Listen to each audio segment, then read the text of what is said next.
Right breaking చేస్తున్నాం. కడప నగర పాలక సంస్థ మేయర్ ఎన్నిక తీవ్ర ఉత్కంఠంగా కొనసాగుతుంది. మాజీ మేయర్ సురేష్ బాబును అవినీతి ఆరోపణలతో రాష్ట్ర మున్సిపల్ శాఖ పదవి నుంచి తొలగించిన తర్వాత గత 6 నెలలుగా మేయర్ బాధ్యతలు మహిళా మైనారిటీ నేత ముంతాజ్ బేగం నిర్వహిస్తున్నారు. అయితే ఆమెకు ఇచ్చిన 90 రోజుల గడువు ముగియడంతో ఇప్పుడు పాలక వర్గానికి కొత్త మేయర్ను ఎంచుకునే అధికారం వచ్చింది.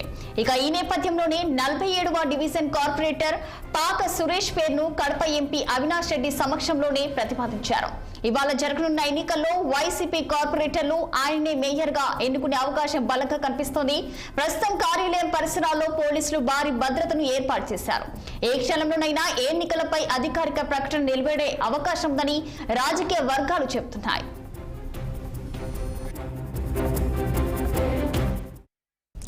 కడప నగర పాలక సంస్థ మేయర్ ఎన్నిక తీవ్ర ఉత్కంఠగా కొనసాగుతుంది. మాజీ మేయర్ సురేష్ బాబును అవినీతి ఆరోపణలతో రాష్ట్ర మున్సిపల్ శాఖ పదవి నుంచి తొలగించిన తర్వాత గత 6 నెలలుగా మేయర్ బాధ్యతలు మహిళా మైనారిటీ నేత ముంతాజ్ బేగం నిర్వహిస్తున్నారు. ఇక దీనిపై మరింత సమాచారం మా కడప జిల్లా నుంచి మా ప్రతినిధి యూసుఫ్ ఫోన్ లైన్ లో అందించేందుకు సిద్ధంగా ఉన్నారు.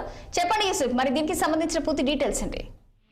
థ్యాంక్ యూ రత్న. కడప నగరం పాలక సంస్థ మేయర్ వ్యవహారం అంటే తీవ్ర దుమారం రేపుతా ఉంది. గతంలో ఏదైతే అవినీతి ఆరోపణలు ఎదుర్కొంటూ ఆ ప్రభుత్వం నుండి సస్పెండ్ కు గురయ్యాడో మేయర్ అభ్యర్థి సురేష్ బాబు స్థానంలో మరో మేయర్ ను ఏర్పాటు చేస్తూ రాష్ట్ర ప్రభుత్వం అయితే గత 3 నెలల క్రితం ఒక జీవోను జారీ చేసింది. అందుకు అనుగుణంగానే సురేష్ బాబు స్థానంలో వైసీపీకి చెందిన deputy mayor Mumtaz Begum mayor గా నియమించారు. ఇప్పుడు ప్రస్తుతం ఆమె మేయర్గా కొనసాగుతా ఉన్నటువంటి తరుణంతో రాజకీయ పరిణామాల దృష్ట్యా దాదాపు 3 నెలలకు మించి ఎవరైనా కానీ ప్రభుత్వం ప్రతిపాదించకూడదు, అది నామినేట్ పోస్ట్ కాదన్నటువంటి వ్యవహారం తెరపై వచ్చింది.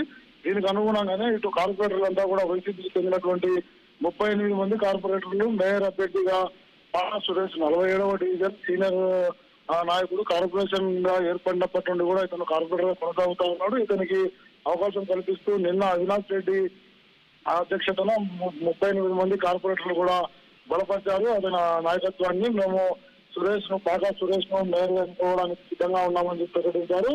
ఇప్పుడైతే కార్పొరేషన్ లో ఆ విధంగానే ఓటింగ్ కొనసాగుతా ఉంది. మరోపక్క ఎవరైతే 11 మొత్తం 50 మంది కార్పొరేటర్లు ప్రాతినిధ్యం వహిస్తా ఉన్నారు కడప కార్పొరేషన్ కు.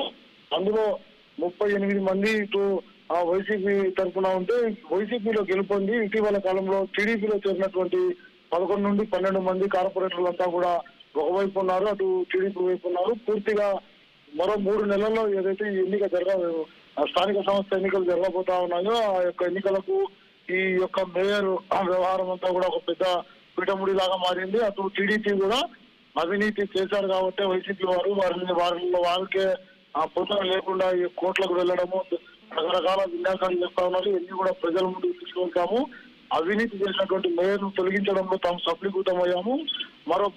రానున్న 3 నెలల తర్వాత జరగబోయేటువంటి కార్పొరేషన్ ఎన్నికల్లో గెలుపొంది ఒక రెఫరెండంగా చంద్రబాబు ఇస్తామని చెప్పేసి అటు టీడీపీకి సంబంధించి కీలక నేత శ్రీనివాస్ రెడ్డి కూడా వ్యాఖ్య చేసినటువంటి వ్యవహారం. అటు వైసీపీ వారైతే టీడీపీకి సంబంధించినటువంటి నేతలంతా కూడా తమపై కక్ష కట్టారు, కావాలని ఇటువంటి వ్యవహారానికి పాల్పడతా ఉన్నారు. లేనిపోయిన ఆరోపణలన్నీ చేస్తూ చీలికలు తెచ్చేందుకు ప్రయత్నం చేస్తా ఉన్నటువంటి తరుణంలో తామంతా కూడా ఒకవైపే ఉన్నామని చెప్పేసి భావించాలి. కాబట్టి మేయర్ అభ్యర్థిగా పాక సురేష్ ని ఎన్నుకుంటా ఉన్నాం. సాగుతా ఉందని చెప్పి ఇటు వైసీపీ నాయకులు ఆరోపిస్తా ఉన్నారు. పూర్తిగా అవినీతి వ్యవహారం అయితే పెద్ద దుమారం రేపింది. మేయర్ సురేష్ బాబును తొలగించడంలో కీలక పాత్ర పోషించినటువంటి అవినీతి వ్యవహారాన్ని రేపు ఎన్నికల్లో టీడీపీ ప్రజల్లోకి తీసుకువెళ్లేందుకు వ్యూహాలు రచిస్తా ఉంటే మరోపక్క రాజకీయంగా లోతైనటువంటి చర్చ కొనసాగుతా ఉంది. ముంతాజ్ బేగం పేరును అటు టీడీపీ వారే ప్రతిపాదించారు. దాదాపు కేంద్రం నుండి వచ్చినటువంటి 10 కోట్ల నిధుల వ్యవహారానికి సంబంధించి 65 కోట్లు ఎమ్మెల్యే వర్గీయులంతా కూడా ఆ యొక్క వర్కులను దక్కించుకున్నారు. మరో 5 కోట్లు కార్పొరేట్ పంచిపెట్టారు. అంటే అవినీతికి ఆద్యం పోసేందుకు ఇప్పటి నుండే దారులు ఎత్తుకునే క్రమంలోనే టీడీపీ ఇటువంటి బల ప్రదర్శనలతో పాటు పార్టీలు వైసీపీలో చీలికలు తెచ్చేందుకు ప్రయత్నం చేస్తా ఉందని చెప్పి ఆరోపిస్తా ఉన్నటువంటి నేపథ్యం. ఏదేమైనప్పటికీ కూడా ఇప్పుడైతే ప్రస్తుతం ఆ రవిరెడ్డి వర్గం కడప జిల్లా అధ్యక్షుడిగా కొనసాగుతా ఉన్నటువంటి రవిరెడ్డి వర్గానికి సంబంధించినటువంటి పాక సురేష్ బాధ్యతలు చేపట్టబోతా ఉన్నారు. మరి కొద్దిసేపట్లోనే ప్రమాణ స్వీకారం కూడా జరగబోతా ఉంది. అందుకు అనుగుణంగా ఇటు కడపకు సంబంధించినటువంటి జాయింట్ కలెక్టర్ అతిథి సింగ్ అయితే ఓటింగ్ ను కొనసాగిస్తా ఉన్నారు. ఆమె నేతృత్వంలోనే ఈ 12 గంటలకు మొత్తం డిక్లరేషన్ కాబోతా ఉంది. 12 గంటల తర్వాత పాకా సురేష్ కూడా ప్రమాణ స్వీకారం మేయర్ గా చేయబోతా ఉన్నారు అని చెప్పి భావించవచ్చు Rachana. Right, thank you for the updates Yusuf.